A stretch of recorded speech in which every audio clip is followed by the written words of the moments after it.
Hai, Assalamualaikum. Selamat datang ke channel aku. Nama aku Amirul Afiq. Hari ni aku ada masalah besar. Phone aku tak hidup. Satu hari aku kat tempat kerja ni tak boleh pakai phone. Tengok ni, tak hidup lah. Langsung tak hidup. Masa aku naik motor nak pergi kerja tu, aku perasan lah kenapa tak ada notification dekat Apple Watch ni. Sampai kat tempat kerja tu, aku check lah phone aku. Tengok, padam.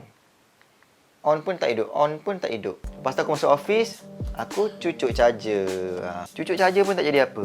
Tak hidup. Lepas tu aku baru teringat, pagi tadi phone aku terjatuh dekat kawasan public dekat rumah aku, public area, tempat orang lalu lalang. Lepas phone tu terjatuh, aku masuk dalam rumah, aku pun pergilah basuh telefon aku ni.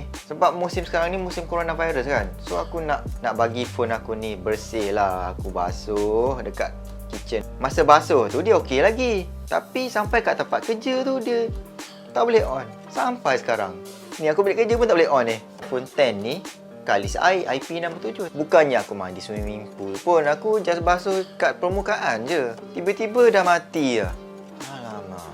Cakap kalis air. Rupa-rupanya aku baru perasan iPhone aku ni dia tak straight. Dia melengkung, dia bengkok. Kalau buka casing nampak ah. Sekejap aku buka casing. Tengok sebelah sini. Macam turun sikit. Aku rasa ni lah puncanya iPhone aku ni masuk air. Sebab bila dia dah melengkung ni, dia ada bahagian yang terbuka kecil-kecil ni, area-area LCD ni. So air tu boleh masuk dalam ni. Nak beli phone baru ni tak berbaloi sebab iPhone 12 dia support 5G. Memang bagus dia support 5G, tapi dekat Malaysia ni telco mana yang support 5G? Baik aku pakai telefon 4G ni dulu. Buat sementara waktu ni aku nak pakai phone bini aku dulu. Ini phone dia yang lama lah, iPhone 6s. Dia dah ada lah iPhone 12. So ni iPhone lama dia, aku pakai dululah. Takkan nak beli iPhone baru, buang duit. So sekarang ni nak cabut SIM card dulu. Okay, tukar dekat phone bini aku.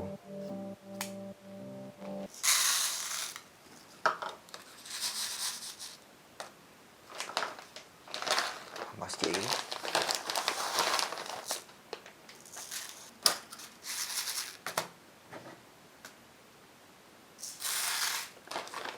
Mampus kau.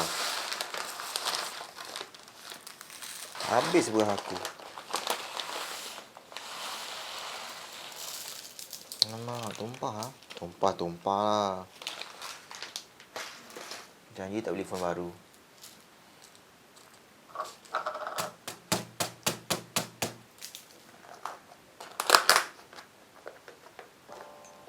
Hari ni 30 April.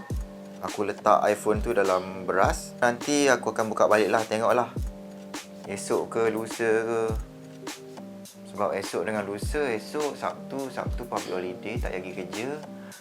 Ahad tak kerja. Mungkin Ahad kot. Tengoklah. Sabtu ke Ahad. Tapi aku harap iPhone yang aku letak dalam beras ni hidup lah. Lepas aku buka nanti. Tak nak lah aku pakai iPhone ni. iPhone pink. Tapi kalau tak hidup, terpaksa lah pakai iPhone ni. Bekas beras ni aku simpan sini dulu. Nanti esok lusa aku buka balik lah. Okay, hari ni 2 Mei. Nak tengok iPhone aku okey ke tak okey. Aku akan lapik dengan plastik sebab takut tumpah. Okay, kita unboxing.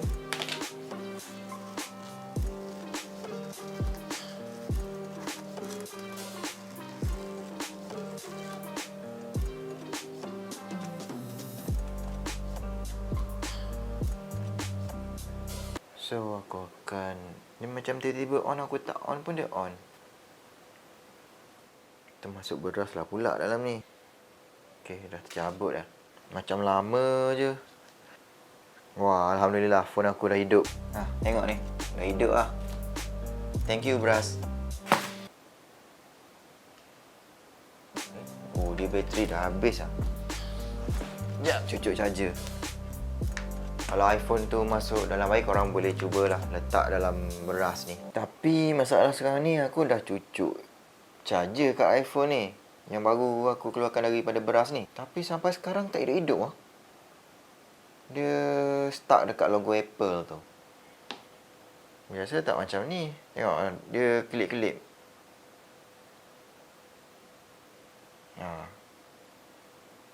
Keluar logo Apple, lepas tu dia padam.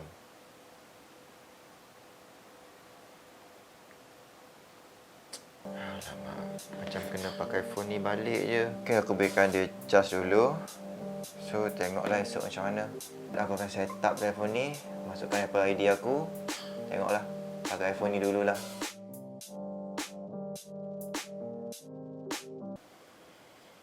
Hai guys, sekarang dah pagi dah. Ke hari bulan, pukul 5 pagi. Sekarang ni aku datang untuk check phone aku. Semalaman aku tinggal untuk charge. So, korang boleh tengok ni. Dia masih kelip-kelip lagi.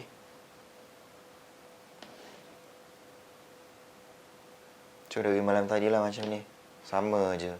Aku consider iPhone X aku ni dah rosak lah. Asyik baik sebelum tidur malam tadi, aku dah setting balik phone wife aku ni. Aku masukkan Apple ID aku. Sekarang ni dia tengah update iOS terbaru lah. So, tak salah aku pakai iPhone ni. Nak macam mana kan?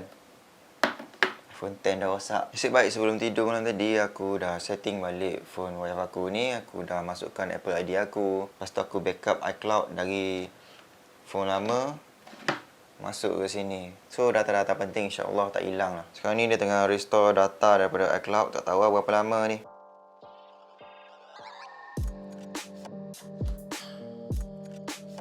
Untuk sementara waktu ni, aku tak ada masalah nak pakai iPhone 6s bini aku ni, yang colour pink ni. Tapi untuk sementara waktu lah, nak pakai 3-4 tahun tak boleh phone ni. Sebab yelah iPhone 6s sekarang ni dah iPhone berapa dah. Dia punya performance pun dah tak power lah. Lagi satu, dia punya LCD tak responsif. Bukan tak responsif langsung, tapi bolehlah guna. Sebab wife aku dia pergi tukar LCD screen ni dekat third party punya kedai. Dia tak pergi tukar dekat Apple Service Center. Bateri pun bateri third party. So dia punya performance pun teruk jugalah, cepat drain, cepat habis. Itu je lah review aku untuk telefon ni. Telefon ni tahun bila lah ni, 6s. Semua data daripada iPhone X aku tu dia dah transfer ke iPhone 6s. Termasuklah alarm. Alarm yang kita set bangun pagi tu nak pergi kerja, nak sembahyang subuh tu. Sebab aku dah backup dengan iCloud. Dia sama. Lepas aku off alarm dekat telefon iPhone 6s ni, aku perasan ada lagi bunyi alarm.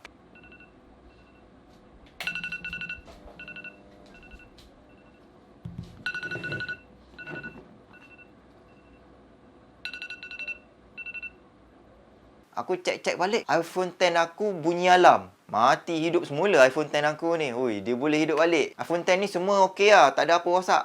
Yang rosaknya cuma Face ID je. Lagi satu dia punya screen lah. Kadang-kadang colour dia okey, kadang-kadang colour dia macam apa ni, macam pudar sikit, macam tak betul sikit colour dia tu. So Face ID dia tak boleh pakai, aku kena masukkan password sendirilah yang pakai nombor tu. Itulah leceh sikit. Tapi okey lah, performance iPhone X pun boleh guna lagi lah. So aku akan monitor iPhone X ni 2-3 hari. Kalau tak ada masalah, aku pakai balik lah. Face ID rosak tu korang boleh tengok ni. Biasa kalau aku rakam phone aku ni, dekat area ni dia akan kelip-kelip. Tapi bila aku rakam ni, dia tak kelip-kelip. Dia stay je nyala. Lagi satu, bila aku nak unlock pun dia tak function. Nak unlock kena pakai passcode lah. Tu je lah leceh iPhone X aku ni. So kalau ada masa, ada duit, aku pergi repair lah. Pergi repair dekat Apple Center.